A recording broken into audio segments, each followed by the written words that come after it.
Hey everyone, hope you're doing well.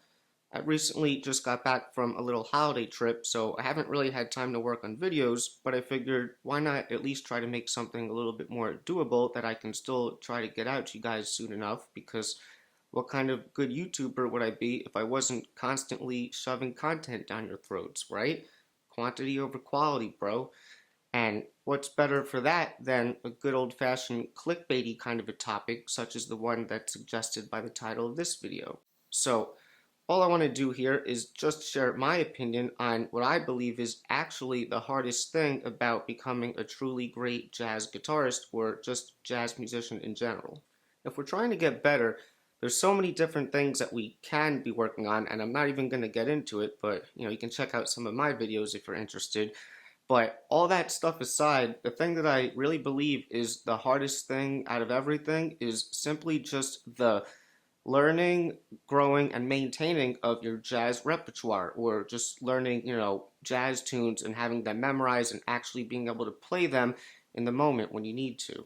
So here's the thing. Becoming a great jazz musician can be a lifelong pursuit, and at any given time, you may feel as if your skills aren't quite yet where you would desire them to be at, and that's okay. And of course, it's always good to, be accepting of where you currently are at and remember that it's a journey and you have to learn to enjoy that journey and enjoy the process of getting better and just be accepting of where you're at. But although it's obviously always good to maintain a positive attitude as consistently as possible, it also may be helpful to realize that if you truly were at that level that you may desire to be at in your head, I think that there's two things that most of us should agree, if you were at that level, you would consistently be able to do. And if you don't agree with this, please let us know in the comments because I'm definitely interested in your opinions. But if you're truly at that high level of ability or skills that you would desire to be at, I think most of us would agree that you would be able to play professional jazz gigs. And that doesn't mean that you have to be so good that you're getting a call to work in Brad Meldau's band or something like that. But, just that you can actually get real jazz gigs and hopefully maintain them with some level of consistency, not just, getting the occasional gig, not really doing well, and then, no one wanting to have you back or anything like that. But just that you can actually play real jazz gigs. And then the other thing would be that if you wanted to, you can go to the jam session and feel like you can hold your own, and when you go up there to play, not consistently have the experience like you don't know what you're doing or you're not sounding good. Just that you know that you can go up there and feel confident and have fun and play and, express yourself with your music, right? So if those are the two things that you undeniably would be able to do, you gotta realize the obvious that what are we doing when we're in those scenarios? We're playing tunes. For me, the thing that's so hard about this is that even if I'm working on repertoire in my practice, it's impossible, obviously, to go through all the tunes that you may have already learned and maintain them. And, that's why jam sessions could be so helpful in terms of, showing you what tunes are actually being played or what you may want to have together and why it's just good to be focusing on tunes in general. Because you may be working on all this other stuff in your practice and think that you're putting in good work, But then you start going to jam sessions and have a big wake up call when you realize that you're up there and you don't even know the changes to something like The Girl from Ipanema. And it makes you, start questioning, like, what am I really prioritizing in my practice? You know what I mean? So, yes, everything else is good to work on, but at the end of the day, you need to be prepared. And it's not that you have to know every tune yet. I'll say more on that in a bit. But, if you're going to be comping, if you're not getting in the piano player's way or anything, you got to be able to, support the other musicians, and you got to know the changes to the songs that you're playing, or, at least have enough experience where you have a good ear and can kind of hear the changes and pick it up as you're going along and feel comfortable and confident that you can play something that sounds right. Now, as far as playing on someone's actual gig, even though you'll usually have an idea of what you'll be playing beforehand, knowing a lot of tunes and being familiar with it is the type of thing that the person who's hiring you may be looking for, and they know that they can rely on you for it because they may call a tune at any given moment and they want to know that you have that experience and you know what to do. All right, so even if you're not playing all these various tunes on somebody's unique gig where they're doing their own music, just the fact that you can do that and have proven that to the scene, I guess, you know, gives them, a good degree of qualification that they can rely on you. It's also important to constantly be learning tunes because learning tunes will literally teach you the vocabulary, language, or catalog and tradition of this music. And a lot of us focus on so many other things. I'm not saying that it's bad, learning your triad scales, arpeggios theory, improvisation, like different concepts, substitutions, all that stuff. And while it might be helpful, at the end of the day, again, what we do is we play tunes, and we may do all that stuff within that context, all right? So jazz musicians, more than any other music, I think it's so much about learning like the science of what to do because they're so obsessed with improvisation, even if that's happening. But you just have to learn the music and practice it and be able to use it and apply it when applicable. I know that it's a lot easier said than done, but you'd be a lot better off if you just focused on learning tunes and then maybe applying all the other stuff that you're working on to those tunes. Now, having said all that, I understand that a lot of us, myself included, can sometimes feel as if the idea of accumulating and maintaining a sufficiently large enough jazz repertoire can be intimidating. So, I'll give you some things to consider that can perhaps put your mind at ease with this. So, I think it's really the jam session scenario where you can really learn a lot from. But if I were to just address, playing on gigs really quickly, obviously, if you're already on a gig, chances are you'll be prepared and you'll generally know what you'll be playing on that gig. So it won't necessarily be a big deal if you know every tune because you probably generally know what you're going to play. But of course, anything might happen on any gig. And I'll remind you again that whether or not you may be qualified to be hired for that gig in the first place might depend on, how vast your knowledge of tunes is in the first place. All right. So just keep that in mind. Now, obviously, when you go to a jam session, that's where you might feel intimidated if you don't really know any tunes. So, first thing I'll say is it's okay if you don't know every tune. Obviously, everyone has to learn just like everyone else. And you just want to consistently go because it's really going to be one of the things that can make all this a lot easier. Because even if you're not playing on every tune, if you consistently go to the sessions and you're constantly hearing what tunes are being called week after week, you'll get a good idea of, at least at that session, what tunes are being called. And chances are a lot of them might be called at other sessions as well. All right? And if a tune gets called that you don't know, whether you're playing on it or you're not, make it a thing to go home and learn that tune, or at least one tune from the night that you may not know. And it's not because you have to come back next week and play that tune, but this way, it makes it very clear about what a good tune would be to learn because you can see people play it, all right? Now, another interesting thing to consider is, I don't think there's a definitive answer when it comes to learning tunes and memorizing them. Like, what's harder in terms of memorizing tunes? Is it the melody or is it the chord progression? And I think it really depends on the tune, honestly. But that aside, I think most of us can understand how we might think melodies would be the harder thing to sort of like maintain in your memory over time. Like, how can I memorize 500 different melodies to different tunes versus 500 different chord progressions where a lot of them are probably similar anyway, right? So a lot of us might feel intimidated about having to keep a library in our head of melodies.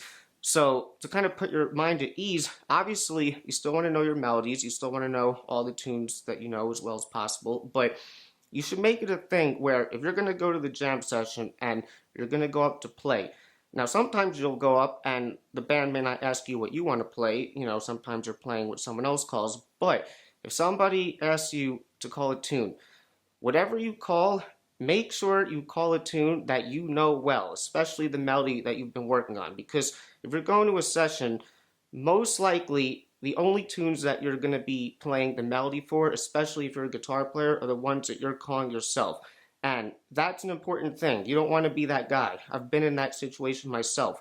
Going to a jam session, then they ask me what I want to play, and I overthink my decision, and I think, oh, Segment by Charlie Parker would be cool. Just pick it for no legitimate reason, just to have me botch the melody completely. And, when that happens to you, you'll learn your lesson fast. You don't want to be that guy, right? So make it a thing where all you have to worry about when it comes to going to a session is just bare minimum one tune that you've been working on recently and that you can confidently say you know.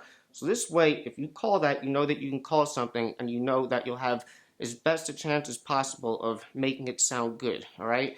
Just remember this, all right?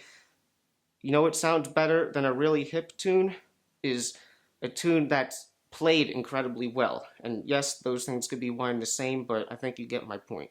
Now, the other good thing about learning different tunes when you're going to jam sessions is that it's one of the best ways that you can really get a good idea of like really what good tunes are that you should be learning, all right? And that's not to say that you shouldn't learn any jazz tune that you really like, because I encourage that as well. You should always specifically, break down and learn the music that interests you the most. But when it comes to the sort of common language of jazz, especially, harmonic progressions and forms and what people like to blow over and what are generally good examples of chord progressions to play over, you can get a feel for that yourself if you're studying tunes on your own. But when you start going to sessions, that'll show you quickly, really why people like to play on certain tunes. And believe me, I'm that guy who really appreciates a good tune.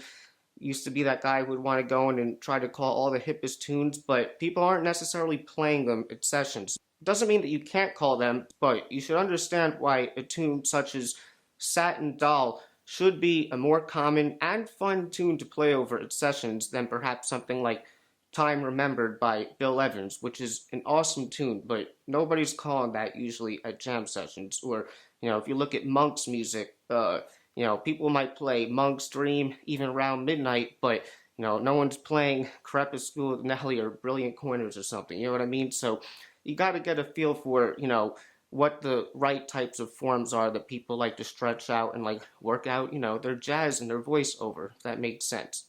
Now, when it comes to figuring out which sorts of tunes are commonly being played and good ones to know, it could be helpful to have a basic understanding of the difference between standards that we may generally label as being standards and jazz standards. So, standards would be tunes that are more or less composed by someone who wouldn't really be like a bona fide jazz musician and wasn't originally written with the purposes of being for the jazz idiom. So they may have been like popular tunes or show tunes of the time, and eventually they were heavily assimilated into the jazz tradition. And there was something about all these tunes, obviously, that was attractive for the jazz style and worked with jazz music as well.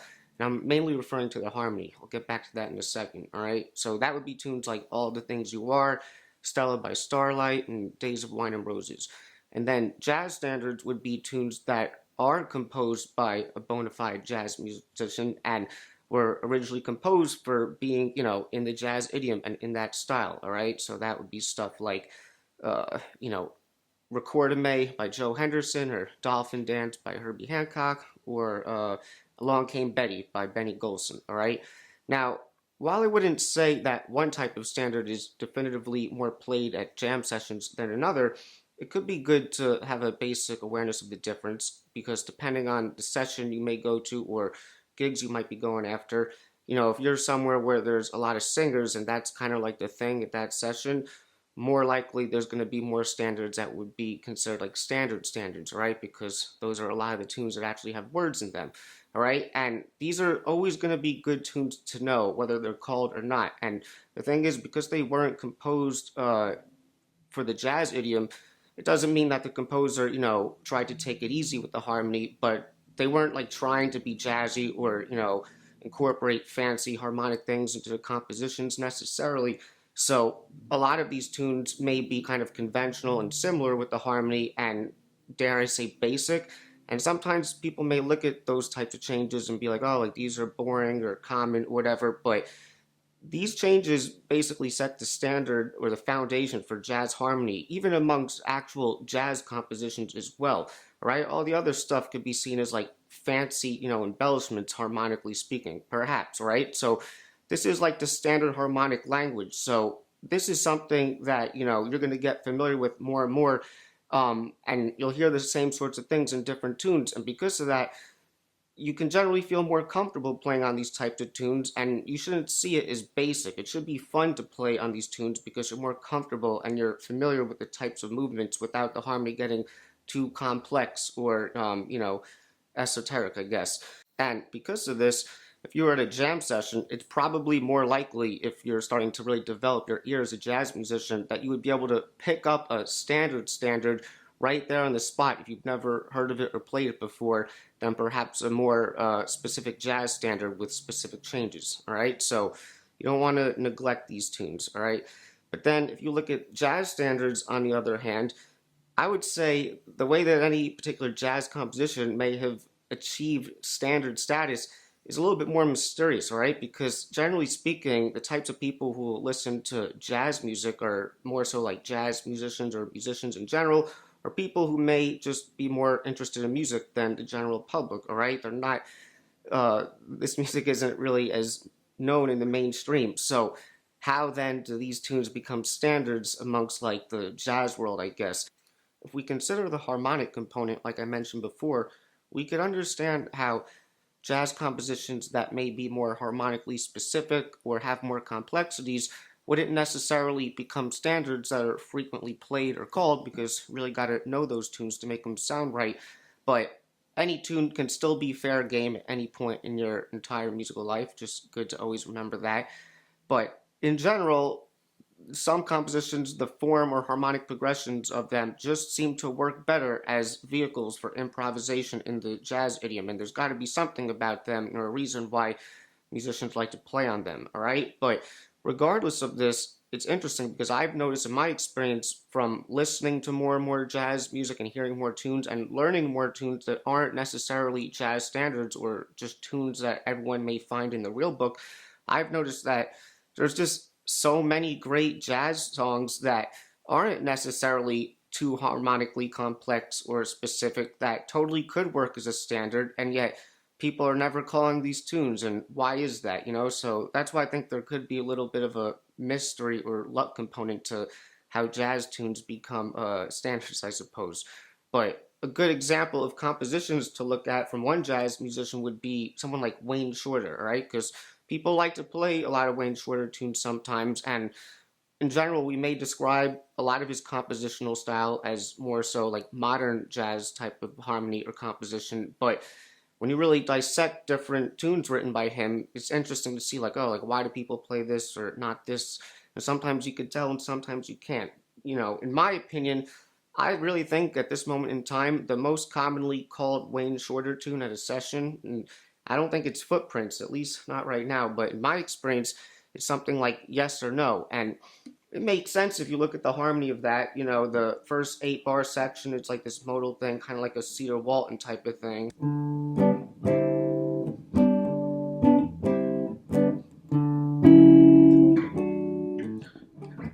know, functional harmony there. 2/5s. And the bridge has got something like, minor 2/5. What is it? So nice long minor 2/5 and a long major 2/5. So common stuff to play over, right? Something like that. But then, you could look at a tune a little bit later, something like Pinocchio from Miles Davis Nefertiti, where that harmony is very post-boppy and, not as obvious when it comes to functionality.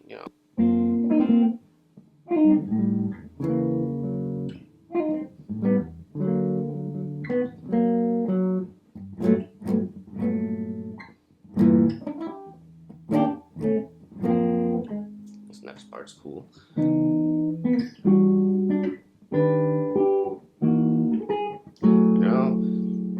Definitely not your standard changes there. So you don't really see people playing that one. It's a great tune, though. I'd love to play it. There is a great video of Jonathan Kreisberg playing this live on YouTube that you should totally check out. But yeah, that's definitely one that wouldn't be as commonly called, and for obvious reasons. But then, you could look at a Wayne Shorter composition such as the one that I opened this video with, and that tune is called Sincerely Diana, and it's off of an Art Blakey album from 1960, the A Night in Tunisia album. And, if you're a jazz head, you may be familiar with this tune, but I don't think I've ever heard any other recordings of this tune. I've never heard anyone play it. And the changes for that one, I would say they're in between those two, kind of. They're kind of like stretching the limits of like functionality, but there's like a lot of, like chromatic stuff happening in it. But I wouldn't say it's like totally non-functional and, unconventional the way the things move. But like to me, like this is a cool tune. It's a little bit more hard boppy, with the Art Blakey band. And I think it's one that is totally playable and could be a fun one, and yet you never hear anyone call this, all right? And so it's like, why is that?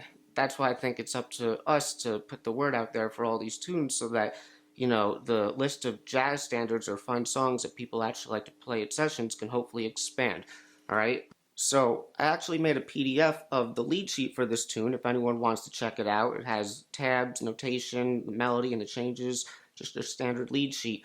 Could be a real fun tune to learn. Definitely a tricky one, though, too, for sure. All right, so I'm just going to leave this here today. If anyone has any questions or comments on anything that I've said, please put it in the comments. I'm definitely interested to hear what you have to say on this topic. And in the next episode, hope you're ready for the next episode. Hey, I think I'm going to go back to my regular progression of topics. I'm kind of winding down this year, and a lot of things in my life are kind of in flux, and a lot of things happening right now.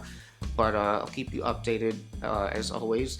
So if you enjoyed this video, I would really appreciate it if you gave it a like and consider becoming a subscriber as well as a contributor to Patreon as well, where you'll get all the PDFs that are on this channel for only $5 a month. And if you're new to this channel, my name is Derek Plavin. This is basically like a free online jazz guitar course that sort of progresses in a logical manner. So if you really want to get the most out of this, I would suggest going back to the beginning and watch at least the first 3 or 4 episodes to see what this is all about, and then you could take it from there. So that's it, and I'll see you guys in episode 90. Swinging and playing the blues. That's what we about. I try to help you.